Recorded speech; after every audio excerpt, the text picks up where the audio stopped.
And welcome back to another episode of the Outside 50 podcast presented by USfootynews. I'm your host, Rick Shaibani, alongside, as always, my co-hosts, Ben Martinez and Tara Cilke. How you guys doing? Doing well, thanks, Rick. Good. One day I'll have you get my name right, Rick, but today's not that day. What, you don't like Cilke? Okay, yeah. There you Fair go. enough. Yes, one day I will. But today we've got another American expat guest down in Melbourne. We've got Max DePina from the Seattle Grizzlies. How you doing, Max? Doing well. Thanks for having me. Yeah, we're glad you could be on here. Obviously, you guys were obviously training for the season, training for the IC, and now all that's been pushed back. And IC rescheduled to 2021. What are you keeping yourself busy with these days? Ooh, yeah, a bit of a bummer, the setback, but happy and healthy, so can't complain too much. And let's see, I'm keeping busy with working from home, and then trying to keep the fitness from preseason, in case there is a season this year, and whenever that comes back. Yeah, definitely. And for our audience, you're in the VAFA competition in Melbourne right now, right? Correct. Yeah, I'm playing with the Melbourne Uni Blacks. That's right. That's right. And yeah, tell us a little bit about what brought you over there. Obviously, I saw you when I was playing in Melbourne last year, and we actually, if memory serves, we got into the country at around the same time in January. So, but yeah, explain a little bit about how you were able to transition to life in Oz and playing footy down there too. Yeah. Um, it started after the International Cup in 2017. Obviously came down to Melbourne and played in that, and absolutely loved Melbourne. And was like, I think I could see myself living here. And so I work at Deloitte doing kind of tech and digital risk consulting. And so kind of put out some feelers, saying, hey, Melbourne might be an option that I'd like to kind of transition, move to. And um, there was a director from Deloitte doing a secondment in the US in San Francisco, and actually played with some of the Golden Gate Rue boys. So I got that connection pretty strong, and he was able to push through my resume and show some partners, and then didn't hear back right away, and had planned another vacation over to Melbourne just to explore and see how livable it was and how hard I should push to move. And right a week before that, the partners hit me back up and were like, hey, we're interested in having you. Can we set up a time to do interviews? And I was like, I'll be there in a week. We can do them in person if you like. And so that helped kind of expedite things. Yeah, that's really cool. And so you've been over there a little over a year now, huh? Yep, a little over a year. Awesome. And so rewinding a little bit, you're a Mhm. Seattle native, correct? Correct. Yep.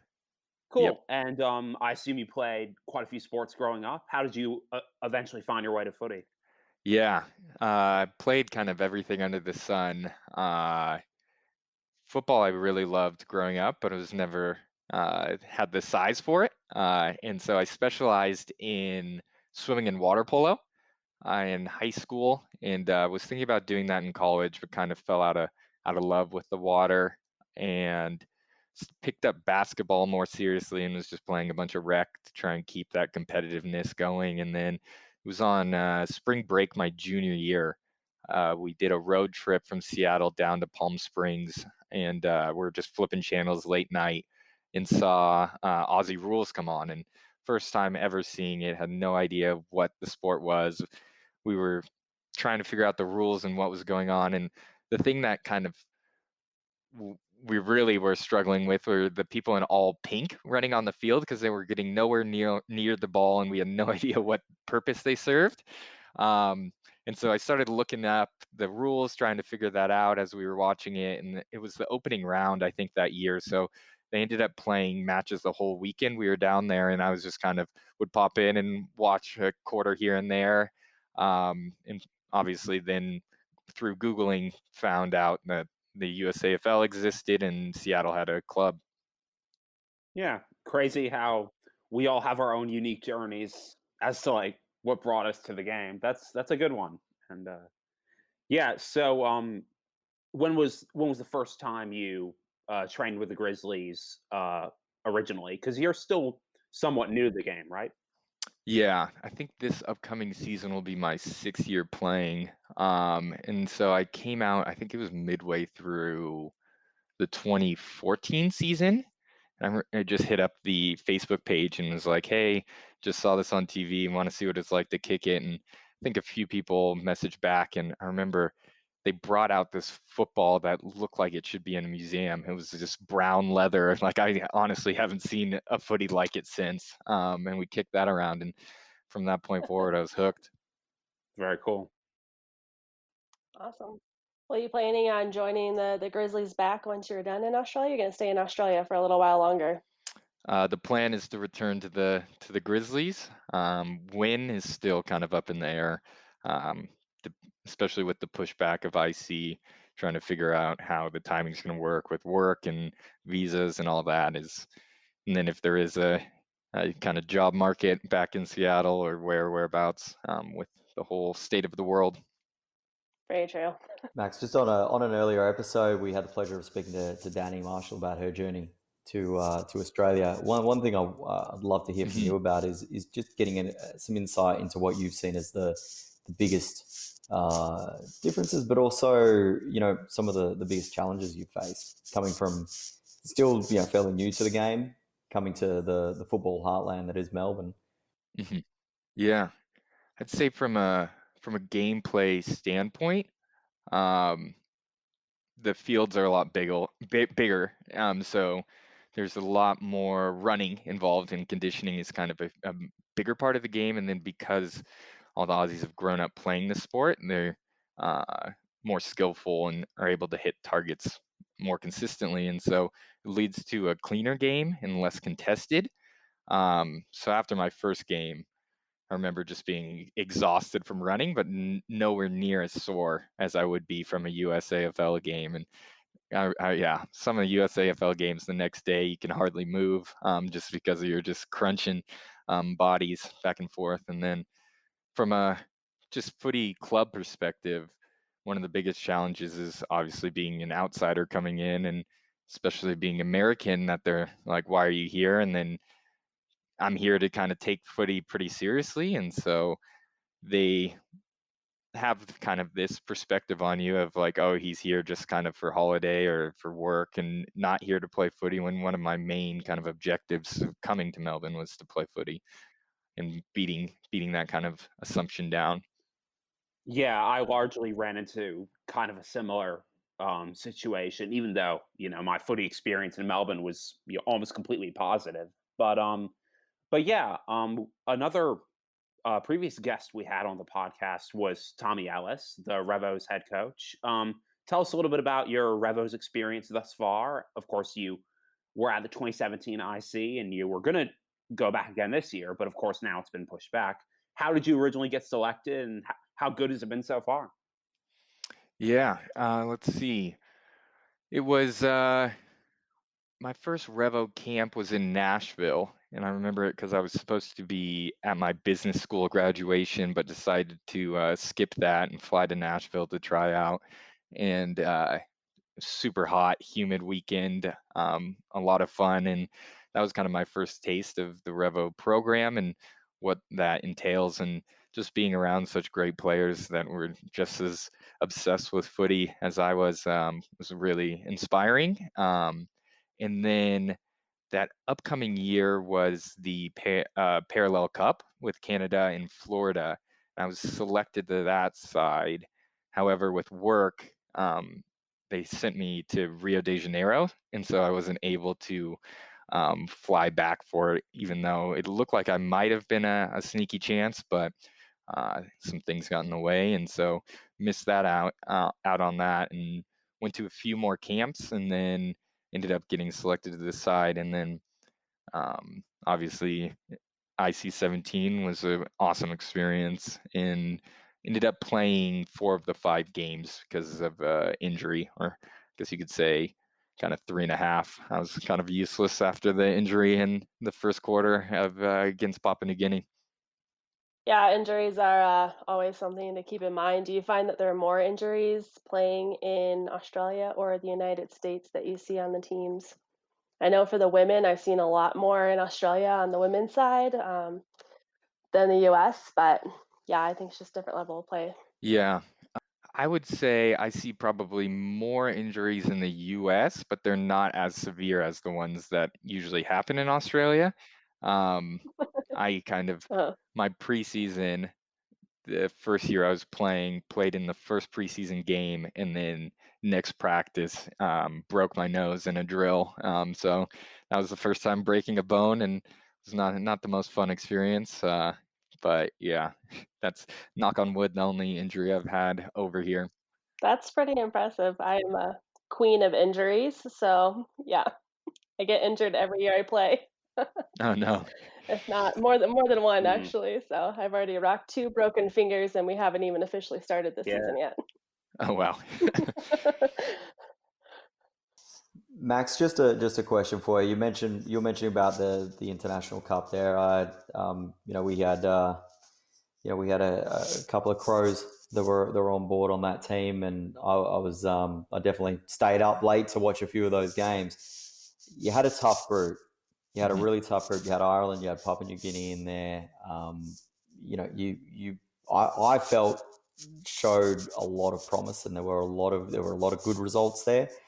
Um, where do you feel? I mean, if you were kind of to do a review of it and look at what's going to be next to get you to that next level, I mean, I think on an athlete, and please add to this if you'd like, but I feel athletically you match pretty much anyone. I think it goes to that point you're mentioning about the skills, the clean skills there, and I think from what I saw, the Irish, Papua New Guinea, they seem to have that down pat. What are your thoughts on that? Yeah, I definitely think our skills fell short in kind of that game scenario knowledge, which is hard to kind of obtain unless you've played over here.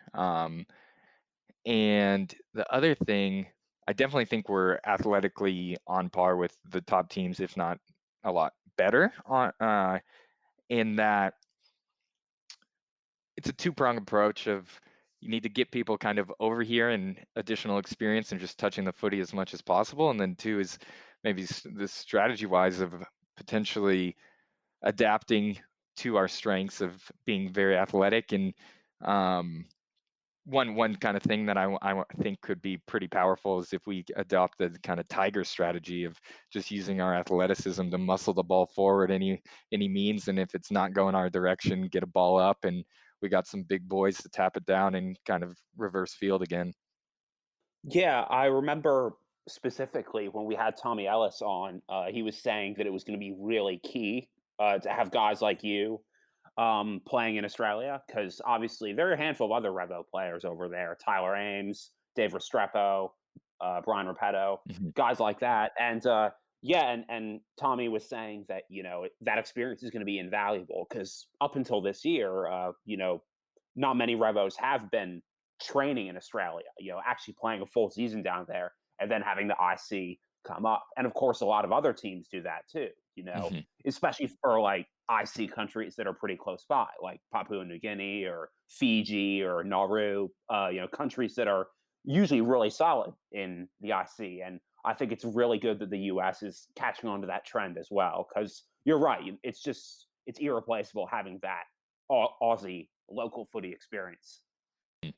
Yeah, one of the days I went with Brian and we were just kicking the footy on a field and we see a team setting up and like probably five coaches, and then slowly players would join and um, look a little bit closer, and I'm like, oh, I think that's the New Zealand national team, and they were all training like Mm. 25 guys on beautiful field, and felt like reference to the movie Good Burger, like Mondo Burger over there. And it was just me and Brian, like, oh wow, we're really up against some teams that are able to train together, which is kind of one of the hardest things about the U.S. being so big. And but it's also kind of inspiring and motivating to be like, that's our competition right there. I can see them and do my best to get on a level of par on par with them.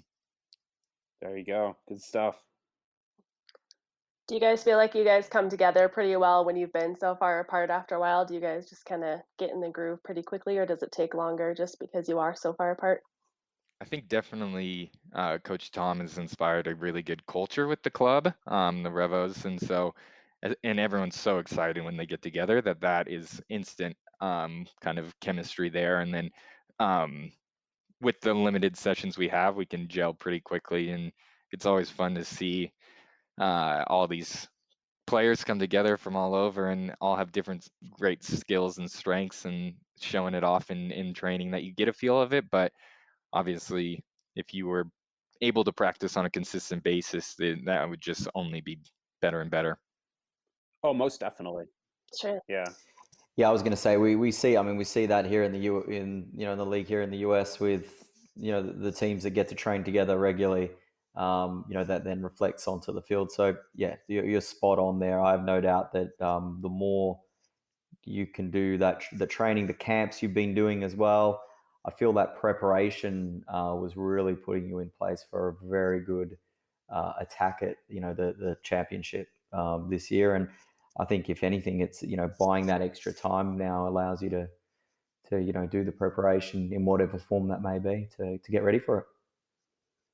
Definitely. And I think, we talked about this just the other day on the previous podcast, Ben and Tara. I was saying that once all this crazy stuff is over and things are more or less back to normal, it's going to be, you're going to see so much more cohesive clubs. And I think it's going to be really special once, we are able to do regionals or nationals or whatever the case may be, because people are going to really be missing footy. And as I say, you don't know what you have till it's gone. So I think we're all really amped to be able to get back out there whenever it is and get around each other in a way that we maybe haven't before. So Couldn't agree more. Max, what have your Australian colleagues and or teammates thought about the game that you've told them, the game here in the US? Have many been aware of it? What's been their feedback? Mhm. Yeah, not a whole lot have been aware of it, and they're always surprised when they're like, "Oh, people play that there?" And I always tell them, "Yeah, there's a growing force in the U.S. that definitely loves the sport and get together and play in kind of every major city." I tell them has a club, and a lot of them, as it is in the culture, like to travel, and the U.S. is a hot destination point. So I always tell them, "Hey, you should check it out. Go have a kick with one of the clubs over there, because that only helps build relationships and connections." Yeah, definitely. Very true. And Max, you come from. I mean, you're at it. You've joined the Grizzlies at a time when really they have been going from strength to strength. I've seen them, with the addition of the women's side, with the success of that women's team, the success of the men's team. How have you found that coming in, at such a point in the club's history? Yeah. When I first showed up to the Grizzlies, it was kind of in between eras, I would say. I'd heard about the history of the Seattle Grizzlies, and they had competed for a Division I title back in the day, and but that all those kind of Aussies had left or moved back to Australia. So training sessions consisted of probably 6 people when I started to show up, and then our games we would have to use players from the other club and that we were playing against, and then slowly we built that up to, I think, the last nationals that I was at, we had 2 full men's teams and the women's side. So it's been incredible to see the growth and to be a part of that, doing different various club activities and in recruiting. yeah, and you guys recently moved up from Div 2 or to Div 1 from Div 2, and yeah, the participation rates have been really solid for you guys. We've had on some other Pacific Northwest footy people like Martin Coventry from Portland, and yeah, it's really encouraging to see what you guys are doing up there, how you're doing well, and uh, getting the club to flourish up there. And obviously, you've got quite a few Canadian clubs and some, and down in Portland as well. So it's exciting to be a part of a little subset of a region in the country where the game's really growing. We get that in SoCal, and you guys have some positive developments up north as well. Yeah, we're definitely very fortunate to have the BCAFL so close. It's like a 2 hour, 2.5 hour drive up to Vancouver, where they have 5 clubs in that competition with us included, and makes it 6. And so do a kind of a home and away season. So we get a lot of good, consistent footy in Seattle, and then throw in USAFL tournaments and few matches against our rivals in Portland. And yeah, you definitely get a lot of footy up there.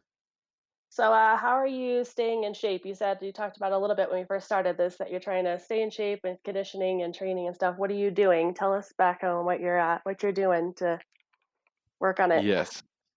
So as the kind of requirements around COVID were developing, uh, our club has also developed, the Uni Blacks, and so when they cut practices down in the number of public gatherings, I think it was to 10. We broke up by region and within suburb within Melbourne, and had kind of these small teams. So I'm based in Collingwood. So we had this kind of Collingwood Fitzroy contingency that would go out, and the coaches would send out kind of some different activities that we should be doing and skills and drills. And so we were doing that, and then they cut it back again. So now we're at 2 people public gatherings, but we've maintained those kind of smaller teams, and they've been doing weekly or bi-weekly challenges for each of the teams to compete against each other. So one of them was like, which team can run the most Ks, rack up the most Ks, or you get points for doing skill sessions and different things like that. And so it's a fun way to stay fit and keep some level of competitiveness. Awesome. Do you also do that for the Grizzlies too, since they're having their competitions and stuff? You get to cross over and do both of them then? I haven't crossed over quite yet. I should actually. I got some good points and value that I can add over there. Yeah, exactly. You should help your team out. I think Yeah. they have a running competition going on right now, or some sort of kicking competition they've got going on with COVID. So you should Okay. jump over and see if you can help them out. Oh, for sure. Mm. That's great. Now, Max, have you adopted a team there? I'm a little bit worried about the area that you said. I've got a bit of a concern on the answer that Oh, I'm going to yes. get, but yeah. Have Yeah. you managed to pick a team? I have picked the team. I picked it before coming here.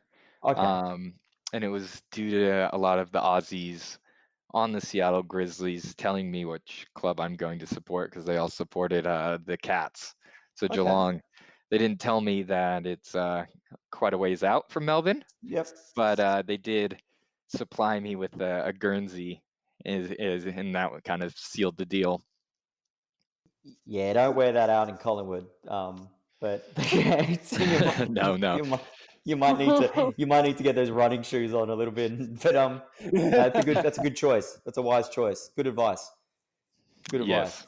And a great team. I mean, you've no doubt. I mean, seen how how they play and just consistent. I think when you're getting to watch teams like that, the Geelongs, the Hawthorns, the Tigers, like you mentioned, when you're able to see those games, I'm sure Rick got to witness that when he was living in Melbourne. Yeah, you're watching those games live. You see all how those teams operate, how they function, how they structure themselves on the field. It just gives you a whole new perspective on the game. Have you found that helpful? Oh yeah, definitely. Yeah. And especially going to the games at the MCG where there's not a bad seat in the house. Looking at it from kind of the nosebleeds, if you will, you can really see the structure and how it develops, which has been really cool to help my growth and understanding of the game. Excellent. Yeah, when I was down there, I got to see 2 games in the G, two and 1 game at Marvel Stadium, and yeah, obviously it's you can't beat it. You really can't. Like just seeing an AFL game in person, and yeah, seeing it from the nosebleeds. The one at Marvel I saw was I was up in the nosebleeds, got cheap tickets, and it was a big rivalry one, like Hawks Bombers. So that was really intense to be part of a AFL rivalry game that's always really hard fought. I think Essendon won by like 2-3 goals. It was really fun, It was definitely one of the more entertaining games I'd seen all year. So hmm Yeah, the culture around the games there is so fun. They have the kind of jelly donuts. They got all the snacks you could ever want. And what I like is you're able to bring in food to the stadiums, which I had no idea that was a thing. And you can kind of come and go as you please. So you can go at halftime, walk to a 7-Eleven or some store, get snacks there if they don't have them, and come back, which is pretty cool. Well, speaking of snacks, what is your new favorite Australian treat that you've come across? Ooh, that's a great one. Um,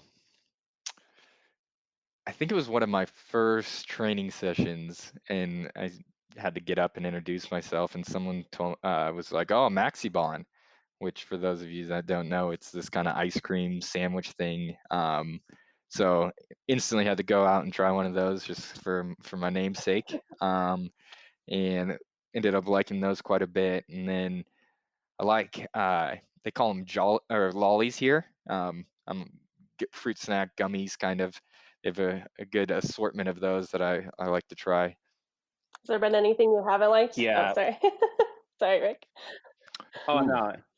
Yeah, I was gonna say that my preferred Aussie snack of choice was always the Vegemite flavored shapes. Oh, Oh, so addicting. Seriously. okay. I don't know if I'll try that after my Vegemite first experience, but Yeah. Hmm. I've been told by quite a few Aussies that I didn't do it properly, but I don't know if I'm scarred for life because of it. So is that your least favorite thing that you've tried Yeah. over there then? I would say so. I did try a kangaroo the other day, and I was pretty hesitant at first, but I was convinced to try it and ended up liking it. It's quite tasty. Yeah, I had one at a nice Italian place in Sydney once, and yeah, it's a really good meat, and it's a lean meat, so it's like pretty healthy for you. Yeah. Are there any other cultural differences that you've been shocked over or adapted? I think even more so than the US is it's a weird thing where you're playing a game and kind of there's a lot of banter going back and forth and pushing, shoving, jumper punches if you're sneaky enough to get away with them. Um, but as soon as the siren goes, the mateship just instantly kicks in.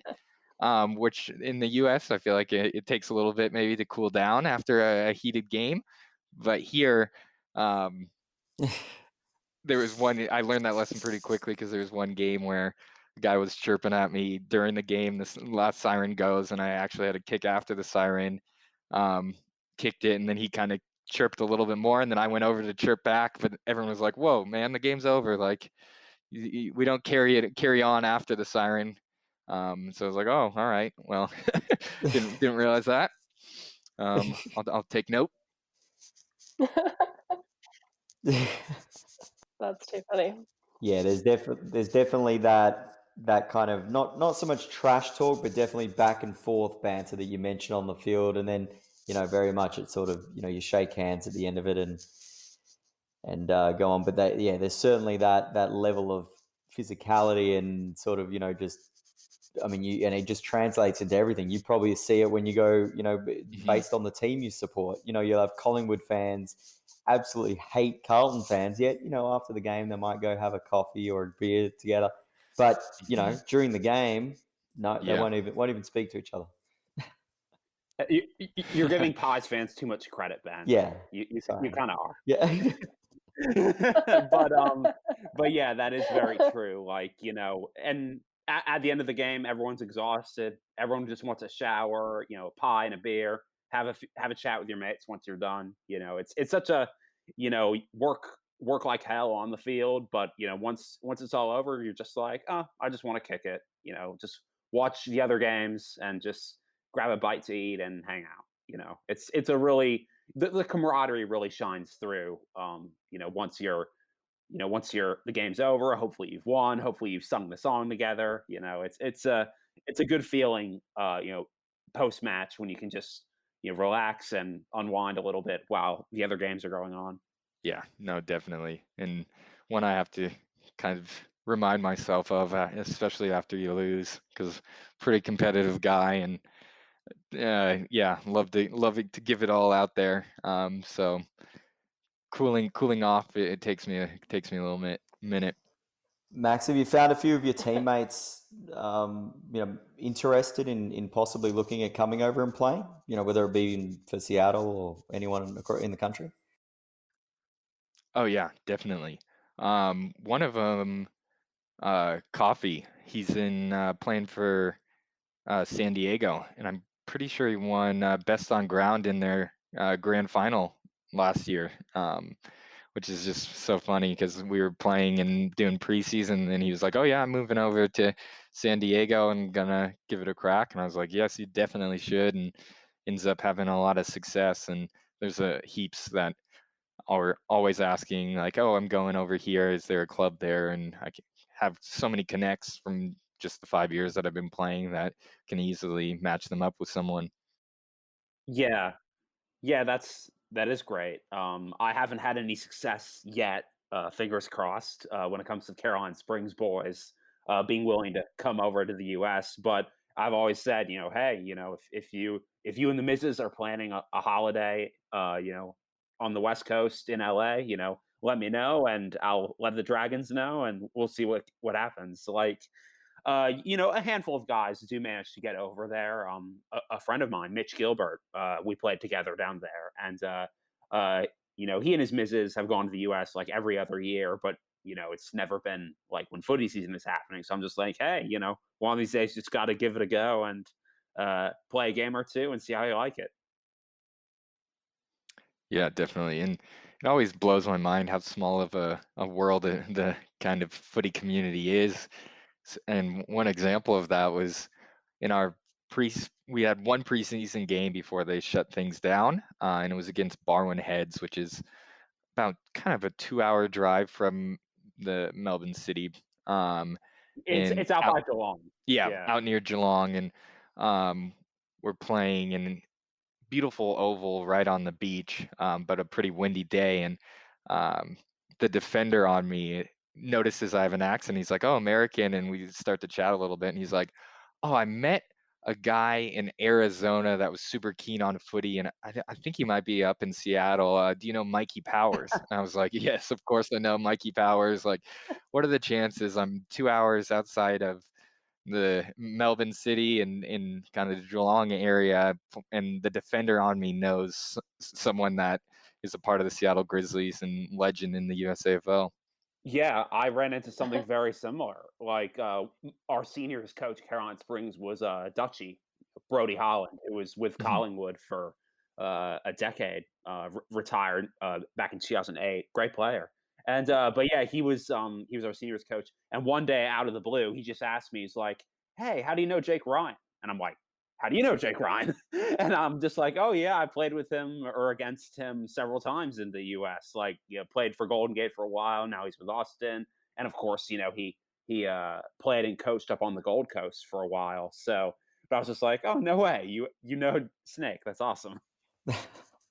That's yeah, so cool. Well, what is the one biggest piece of advice you could give Americans that are looking to go over to Australia to play? I would say just be that sponge when you come over. Um, I think I came over with a lot of expectations of kind of and goals and aspirations that I set for myself without any kind of knowledge of what it was going to be like. And it's a whole new ball game, and there's so many new factors and different things to navigate. When you have selections and so many guys vying for spots, that it is very competitive. And then there's all sorts of different recruiting aspects that go on and people in the clubs that it can get kind of political. So just open mind and just come out and willing to play and learn. Is kind of the biggest thing. Yep. Yeah, just be a sponge. You just got to be a sponge, and I think it's great advice for any Yank, man, woman, whoever wants to come over to Oz and make the transition officially. So, Well, Max, it's been really fun chatting with you. Unless you guys have anything else, I think, yeah. Awesome. Yeah, Yeah, thank you man. guys. Yeah. Wish you all the best. Yeah, we Thank really you. appreciate it. Wrap it up. Cheers. Yeah.